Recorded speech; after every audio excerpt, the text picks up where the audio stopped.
સુસ્વાગતમ મિત્રો। ધોરણ 10ના બહુપદી પ્રકરણમાં આજે આપણે સુરેખ બહુપદીનું ભૌમિતિક સ્વરૂપ કેવા પ્રકારનું હોય છે તે અંગે ચર્ચા કરવાના છીએ। તો ચાલો શરૂ કરીએ।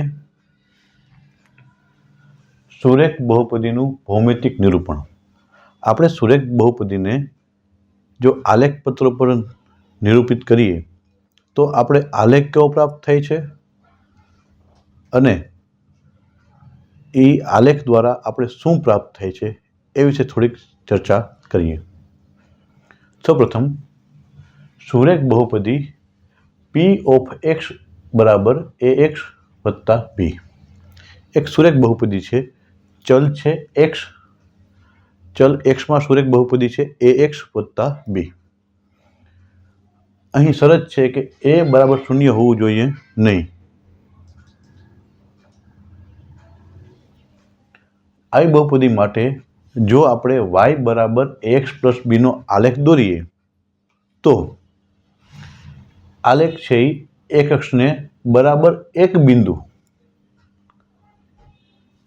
આલેખ એક અક્ષને બરાબર એક જ બિંદુ માઇનસ b ના છેદમાં a 0, છેદબિંદુ છે એનો x યામ છે માઇનસ b ના છેદમાં a અને એનો y યામ છે 0। આ બિંદુમાં છેદતી રેખા છે। જો આપણે સુરેખ બહુપદીને આલેખ પત્ર પર નિરૂપિત કરીએ તો એનો આલેખ એક આપણે સુરેખા મળે છે, રેખા મળે છે। આલેખ રેખા મળતી હોવાથી જ આવી પ્રકારની બહુપદીને આપણે સુરેખ બહુપદી કહીએ છીએ। અને એ આલેખ જે એક અક્ષને છેદે છે તેનું છેદબિંદુ એના યામ એમાં એનો x યામ માઇનસ b ના છેદમાં a અને એનો y યામ 0 મળે છે। વધુમાં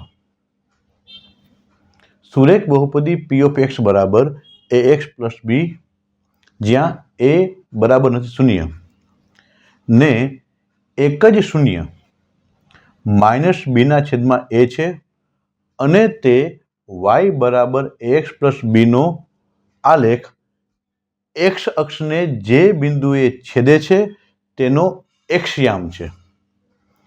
આપણે ખ્યાલ છે કે x અક્ષ ઉપર y યામ બધા 0 મળે છે, માત્ર x યામ જ મળે, y યામ મળશે 0। એટલા માટે જે સુરેખ બહુપદી છે એનો આલેખ x અક્ષને જે બિંદુમાં છેદે છે તેનો x યામ એ માઇનસ b ના છેદમાં a મળે છે અને એ જ બહુપદી P of x નું એક 0 હોય છે। આ રીતે આલેખ પત્ર પર બહુપદીને નિરૂપિત કરીએ તો આપણે માત્ર આલેખનો પ્રકાર એટલી જ માહિતી નહીં પરંતુ બહુપદીના શૂન્ય અંગે પણ સ્પષ્ટતા કરી શકાય છે। આભાર।